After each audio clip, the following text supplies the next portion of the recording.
Welcome everyone to the Adversity to Advantage podcast. I'm very excited. We've got an expert in the house. We have so many stories that come on to the show, and I'm pretty much sure that you've got a story too, Dr. Philip. But we've got Dr. Philip Hopley, who's a consultant psychiatrist. We want to talk about mental resilience. We want to talk about getting through tough times. Welcome to the show. Thank you so much, Petra. Lovely to be with you today. It's great to have you. So did you always want to be a psychiatrist? I'm always interested in that bit, first of all. No, not at all. I mean, I was a kid that grew up. I happened to be good at science at school, reasonably bright, worked reasonably hard. And my mother had worked in healthcare for many years. She'd been a nurse, a health visitor, a midwife. And I think she realized that it was a great career for someone who had an interest in science. So I was kind of discreetly indoctrinated over the years. And I popped out of school and I'd applied for medical school, got in, and that was the direction. In terms of psychiatry, definitely the first subject I did that I connected very strongly to. And I think that there are a couple of reasons for that. One is that, you don't have to be immersed in reading and in knowledge to be able to connect and talk to people. And that was one of my strengths. And maybe I hadn't done quite so much of the academic work to get into the other specialties as effectively. But also at the time when I was qualifying, I was very keen on sports, played a lot of high-level rugby, and the natural career progression for someone like me would be to look at sports injuries, orthopedic surgery. But actually the game was turning professional in the UK, and I couldn't balance the time demands of both. And because I'd really enjoyed psychiatry, that was a better work-life blend. And so the two went together perfectly. It sounds like the perfect plan. Of knowing what to do. I think any of us on some of the mental health routes, I'm a psychotherapist, kind of go into it with the best intentions of course, helping people. But the process of self-development and self-awareness for me was pretty profound as well. Did you find that you learned things about yourself through that process as well? Yeah, I mean, I'd started my learning journey much younger than that. I was a very anxious kid. And by the time I was starting to play competitive rugby, so 11, 12, 13, I sort of had this awareness about how anxious I would get. And it could even start the day before. So if we're playing on a Saturday at school on a Friday from lunchtime, I'd be starting to get that kind of churning in the stomach, those physiological symptoms of anxiety. And my father, who's not a medical man, kind of picked up on that. And he sort of, without knowing it, suggested a very helpful cognitive intervention. So he said, well, why do you play? And I said, well, I play because I really enjoy it. And he said, what do you enjoy? And I said, the thing I enjoy most is the post-match kind of debrief, that sense of achievement, feeling warm, shared experience with teammates, singing on the bus on the way home. We were only young kids at the time. And he said, well, why don't you think about that when you're worrying about the game and think about how good it's going to be further down the line. And within weeks, I had a solution to help me deal with my pre-match anxiety. That's so great. That's like visualization and manifestation and feeling the next level and connecting to the purpose and all those kind of coachy ways of getting through something. Did it work? Like many of these things, they don't necessarily work like a magic pill, but did you begin practicing that? Like, what was that journey from that point? Yeah, it was all the things you described. And of course, it was also marrying up and identifying the fact that biologically, when we feel threatened, those physiological feelings are very similar to how we feel when we get excited, Petra. And it's just the meaning that's different. So if we can change the meaning, change the perception around it, it makes a massive difference. No, that for me became transformational. And over the course of the next few years at school, I was successful, had a number of senior roles. I was head of the combined cadets force, I was captain of the cricket team, I was head boy. And each of those was a challenge because I wasn't that self-confident still. But I learned through that process to be able to really, I guess, face my fears. And if you're competent and you can build competence around exposure and opportunity, things really do move forward quite quickly. People would never know now that I was that kind of really shy, avoidant kid when I was younger. Who pushed you, or how did you, were you like driven to a sense of achievement, or was there a bit of a push? Yeah, I mean, eldest of three boys, all good at sports. So there was always that sort of fraternal competition that was there. I went to a school where back in those days, sport was probably more highly valued than academic rigor. And so that kind of drove things along. But both of my parents were self-made. My mother came from a big Irish family on a farm in Ireland, left home at 18 to come over here to start her career as a nurse. And my father, no kind of postgrad or undergraduate qualifications, just made his way in life. And so I think I had just passively observed and absorbed the sort of hard-working ethos is what enabled them to be successful. So that was what came together for me. I love that. There is something just about modeling work ethic and I guess showing our kids, I've got two teenagers myself, that just because you have a fail or something that doesn't go well doesn't make it the end of the world. It doesn't make you a failure. It means you're trying hard and iterating and becoming who you need to be or something. Yeah, absolutely. That lesson around resilience and bouncing back, I think, is absolutely key. And what I love we've got 4 kids, and what I love about what we hear through school education these days is that kids are being really strongly encouraged just to try things and to be prepared to fail, because that kind of driven perfectionism that we see in teenagers, allied with some of the social pressures that social media can kind of mount up, can be quite a toxic combination. So I think to be able to take a risk knowing that whatever happens, you'll have that support from peers, friends, from teachers, from parents, from family, is really, really important. Yeah, and not every school or family kind of creates that environment for their kids. And what could be detrimental to a young person when there is maybe that toxic perfectionism or this idea that you must go this certain route or do this certain thing in this certain way? Yeah, I mean, I think managing expectations and setting realistic expectations is so important. And we see this transgenerational effect where different cohorts of people becoming parents have a different approach to how they manage things. I think we're in a particularly unusual set of circumstances at the moment, but if we just put that to one side for a second, Sure. and say how things would have been up until a few months ago, I think that there is this unwritten expectation that people have to be self-made in Western society and achieve financially, job security, etc.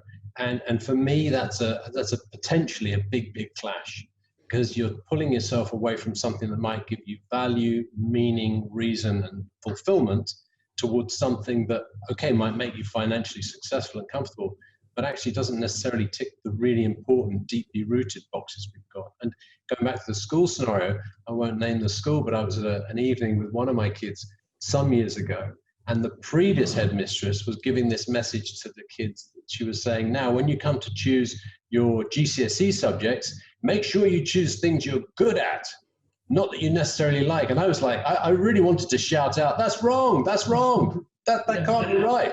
But in those days, they were so focused on the grades they were getting because of the league tables and the need to achieve. So important kind of messages from parents and from education settings are really important. You go after things that enrich you, enthuse you, that give you value. That's really key for me. I love that. Find something that brings you joy and chase that thing, and you can become better at it through skill and development. So I didn't expect us to go down the teenager child route, but it's always interesting. Like, what are the components that have made us who we are today? I'm one of 9 siblings, but I'm one of 5 that I grew up with. And I was raised in a religious cult, very alternative upbringing, leading to kind of a pretty dark time in my life. But and from there, I sort of bounced back. My audience knows this story quite well. But it's always interesting for me to almost not compare, but kind of observe myself versus my siblings, and the amount of things I've been through, but equally the amount of resilience and drive. I've just got this dogged ambition to build, to achieve these sorts of things. And not all of them have it, but essentially we grew up in a similar environment. I heard recently at a talk, and you may or may not know about this, that there is actually a resilience gene, that some of us have a higher sort of baseline, but that it can, I guess, be activated through life. What do you think just about that difference in even a sibling group?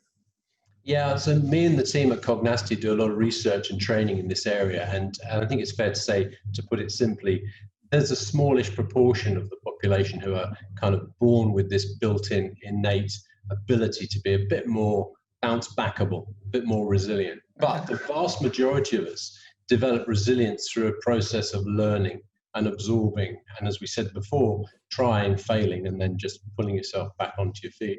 So for me, I think there's a whole range of factors that come into play depending on where you're growing up, what the circumstances are, your exposure to challenges. I think about a number of people I was at school with who would have grown up in a very comfortable existence, and they sailed through, and they were kind of, A-grade students all the way. And it wasn't really maybe till they went to university and had their first failed relationship that they tasted a struggle. And because they had had things go relatively smoothly up until that point, the impact on them compared to someone who'd maybe grown up in a more challenging environment was massively exaggerated. So they fell to pieces emotionally because they didn't have the bandwidth to know what this was like, to recognize the emotions they were experiencing, which are unpleasant, and to know what to do with it away from family and isolated. So I think it's a combination of the personal and the kind of experiential growing up, and then most importantly, what does that give you in terms of your own personal psychological resources? Well, and so what meaning do you give it in order to inform the next time you experience some kind of challenge? Are you then more bounce backable, as you say? Or is it just like, oh my God, like this sort of victim mentality of the world is against me? It really is about perspective, isn't it?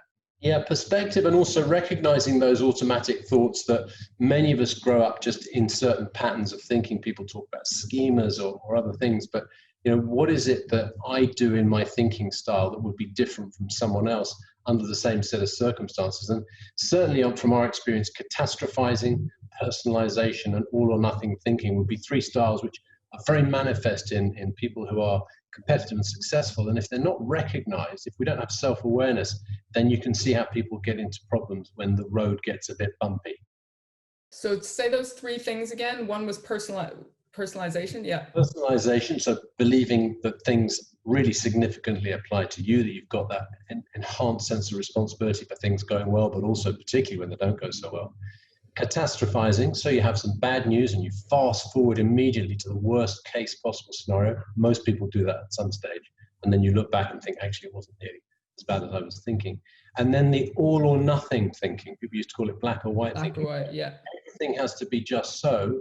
Otherwise, if it falls short somehow, we failed.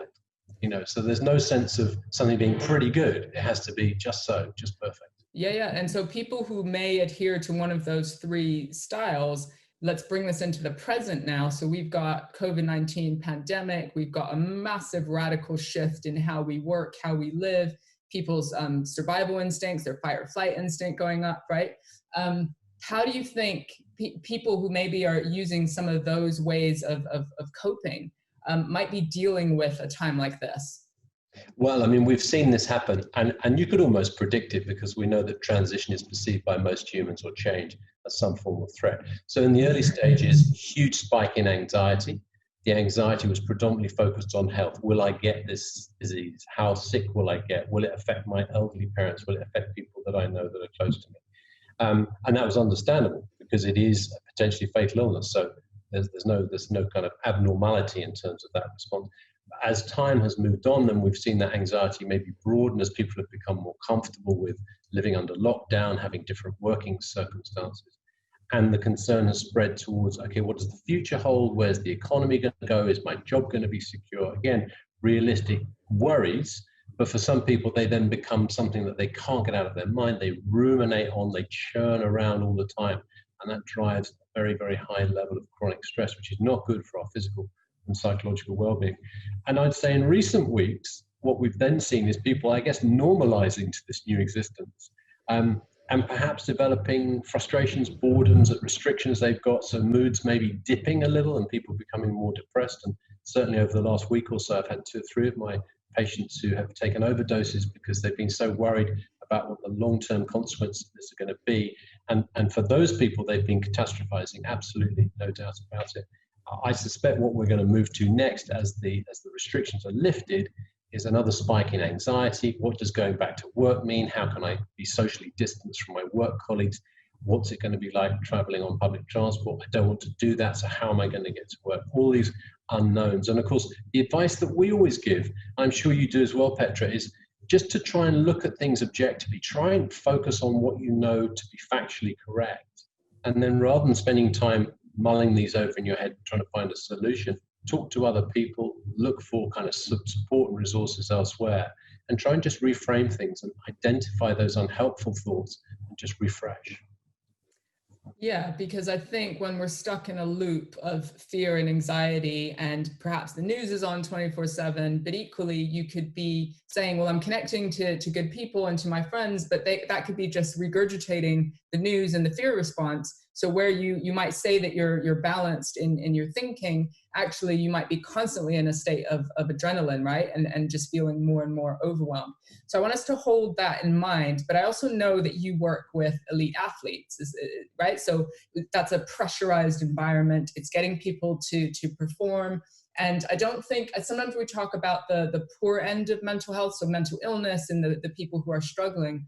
But I actually want to flip it to that elite kind of high performer. So people like myself who are still trying to look for the opportunities. We've got some of the baseline around resilience, bounce back, like the things that we want to do. But also our adrenaline is up. The amount of people coming to us for support might be up. Our businesses are under significant pressure to pivot, to achieve, that sort of thing. And I'm just curious, from the work that you do with high performers, what are some of the mindset, skills, practical ways that we can actually look at this as opportunity, or be able to deal or handle the stress and pressure? It's a great question, Petra. It was a loaded one, I realize. Yeah, that's good though. It's a great question because, you know, one of my early loves was sport. And so I was very fortunate a few years ago to be able to combine my professional life with my love of sport. And as you just said, we work with a lot of elite athletes. And again, what our research has shown us is there's one key differentiating factor between what I might call ordinary Joes like us and these elite athletes. And when we ask this in workshops and training we do, very few people know what it is.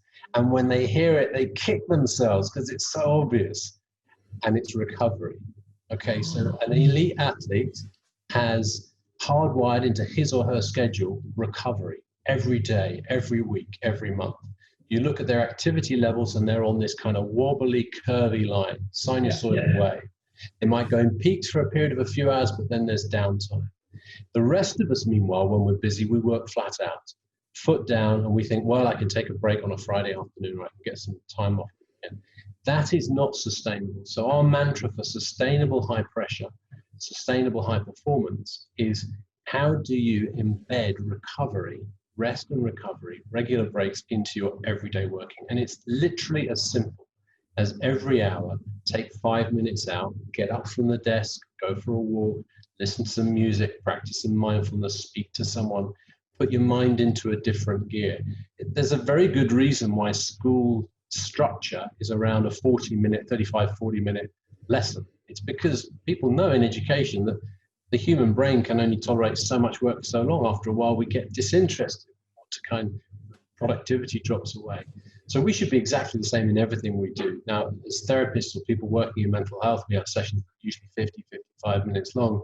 And most of us are not great at taking a mental break between each session. We see clients back to back, right? You're nodding away, so I know that you can relate to this.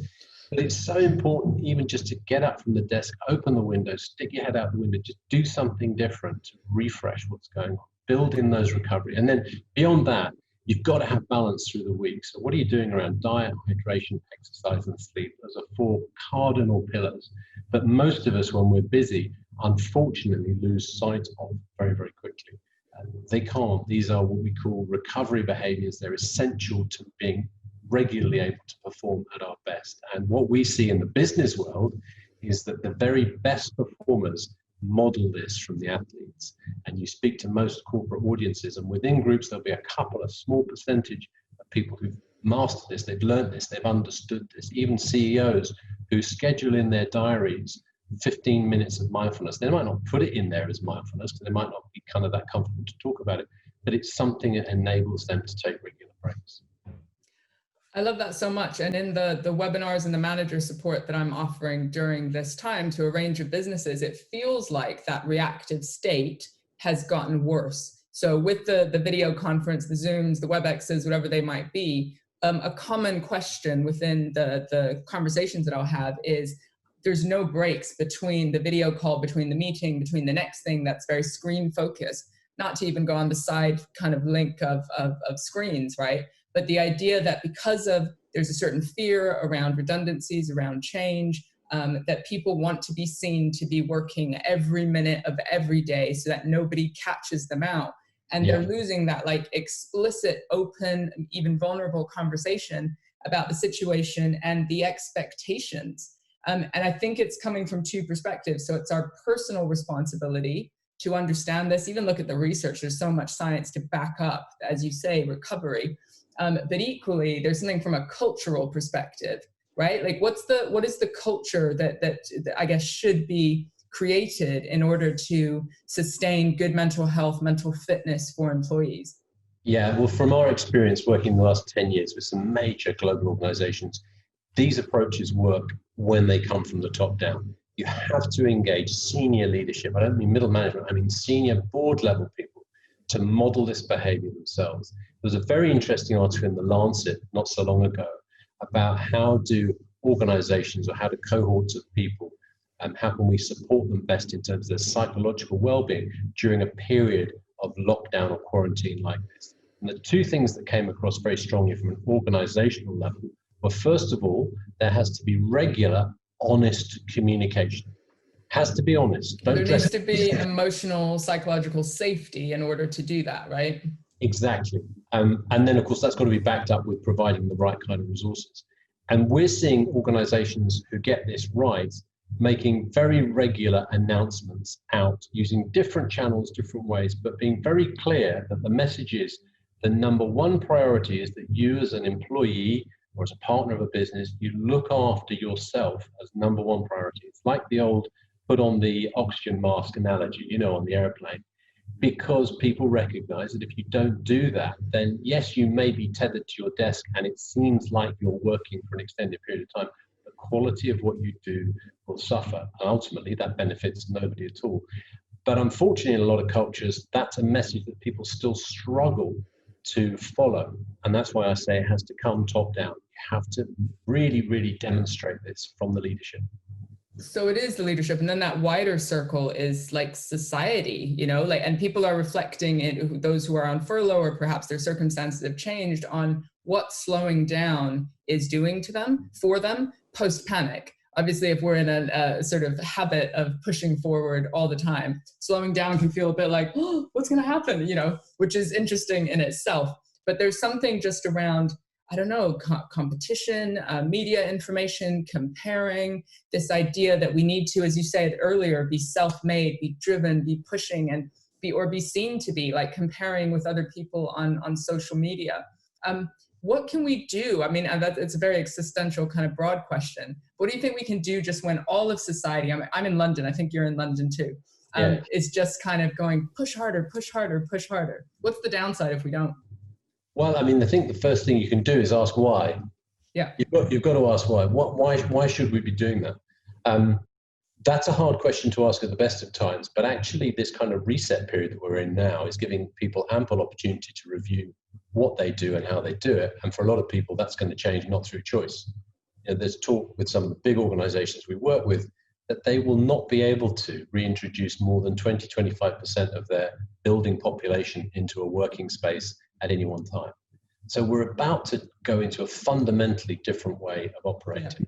And if that means, for example, that you've got 6 to 8 hours of commuting time back to yourself, please don't just rush into doing 6 to 8 hours of more work. Just think, okay, how can I use this time more constructively to create a sustainable platform to work from? So it might be well-being activities we've discussed before. Equally, it might be things that we know are very good for our sense of well-being, which is being connected to others, volunteering, helping others, not activities that you would see directly helping your well-being, but we know from research that they're incredibly valuable. So I encourage everybody, it doesn't matter what stage of life you're at, whether you're furloughed, back at work, work at home, lost your job, take this as an opportunity to really sit down, maybe discuss with people who are close to you, a partner, relative, good friends, what really matters for you, because there is this opportunity coming up for us to redirect our efforts. And I think the uncertainty about the future in some ways should be used as an opportunity, because if we're not automatically going to be getting back onto the treadmill that we were running around in previous years and months, then here we can look for new ways of working and new things to do. We might not want to be changing, but there's the opportunity to do it. So rather than go inside your head and catastrophize, get outside of your head, start thinking more laterally, look at what opportunities might be coming up, and speak to people, share ideas. It's a great opportunity for creativity. I love it. I love just the reframe on from catastrophizing to looking for opportunity and taking some responsibility for having those conversations or putting that perspective into your friendship groups, into your work groups, in order to think about how do you schedule in that recovery period. I mean, it's so, like you say, it's so simple and we sort of know it. Even us in the mental health and well-being kind of space, right? We know it. And then we find that 6 weeks later, we're just like, oh, well, I just had a bit of time in that year that I had to push. Like our brain tells us all sorts of things, doesn't it? That we have to, that we must, that we should, that everyone else is, all that sort of thing. It's a little voice in our head, isn't it? Yeah, I mean, just because we're experts in this area doesn't make us brilliant at applying it to ourselves. And the often used phrase, do as I say, not as I do, really applies here. But I think it's imperative as mental health and well-being practitioners that we do evidence this, we do kind of demonstrate it. And there's a couple of things that's happened to me recently that just, again, hammer home how important, but also how effective this is. So for must have been the first 3 weeks of being in the lockdown period, I was able to sleep on average an hour more per night. I tracked this with one of these devices. And I was also able to probably increase my regular exercise cardiovascular by about 40% in a week. And the tracked change for me was that over the course of 3 weeks, my resting pulse rate dropped by 10 beats per minute. So there was no other variable. It was just those two things that we all know from research are good for our well-being. Within 3 weeks, a guy in his 50s sees a very measurable shift in his cardiovascular fitness. I mean, incredible. But we need to move from the knowing state to the being and the doing, right? And I love what you're saying about high performers, because it just puts a different spin on it than the survival state of like, in order to have maybe avoid mental illness or crashes, that sort of thing. But I want to be an elite performer, and I sometimes work nonstop from 9 to 5, just like full tunnel vision in, which can be a benefit. But I do know the older we get, the more long-term impact we can have, just burnout, physical health, and mental health conditions. Yeah, don't you think? Definitely. And Petra, they're just two sides of the same coin. You've got performance on one side, you've got mental well-being or mental health on the other. We're approaching both. Sometimes we're using slightly different language, but the ultimate goal is just to be more resilient, be able to perform better. Simple. Yeah, and performance can be deeper connection, more happiness, achieving the well-rounded life that you want. Like sometimes we think that performance is either the athletes getting the gold medal, or it's people who want to create an empire or a business. And of course it applies there too. But I want the people sitting here thinking, well, my high performance is feeling good, doing the things that I want to do effectively, staying healthy, being there for my family or loved ones. Like that's high performance as well, and equally needs the investment in self.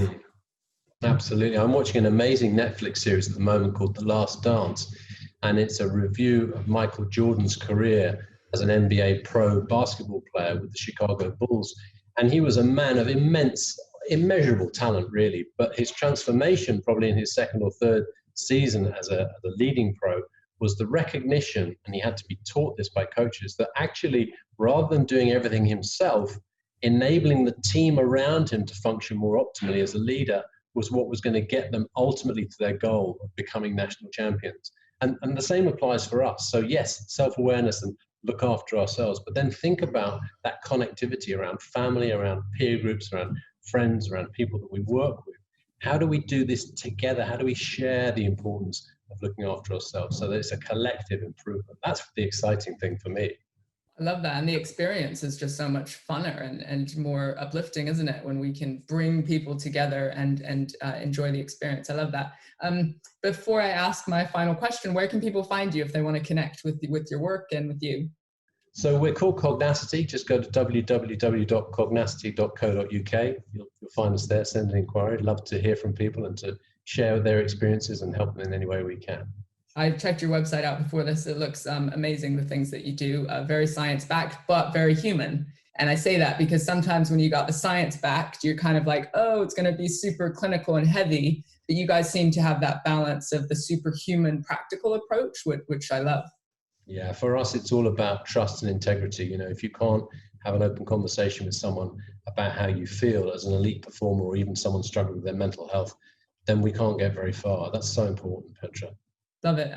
And so finally, I know you're putting some sleep and exercise into place. You've had the opportunity to slow down yourself. But if there was one thing that you could be better at, or is it a repeat challenge for you when it comes to performance or mental well-being, what would that be? What's the thing that you're working on? For me, it's self-organization. So I've probably got undiagnosed mild attention deficit disorder. And I work best when I've got people around me kind of holding me to account and just checking in with me about what I'm doing. I get a lot of kind of new ideas. I'm a great networker and connector, and it's very easy to be drawn away to the next new shiny thing. Exciting conversation. But as much as I love doing that, what I've learned in recent years through our appraisal process that we have in the business is to really direct, 80% of my time to the 20% of stuff that's most important to me as an individual and to us as a business. And, it's an ongoing battle. It's an ongoing battle, but it's definitely one worth focusing on. I love it so much. That's good advice for all of us, as well as what we choose to focus on, because we do get distracted, especially in this day and age of notifications and all the rest of it, from the main thing being the main thing, focusing in on what we're good at and how we can create the best impact. Dr. Philip Hopley, this has been a surprisingly amazing, fun, human conversation. Thank you so much for joining us. Delighted to surprise you, Petra, and look forward to doing it again sometime.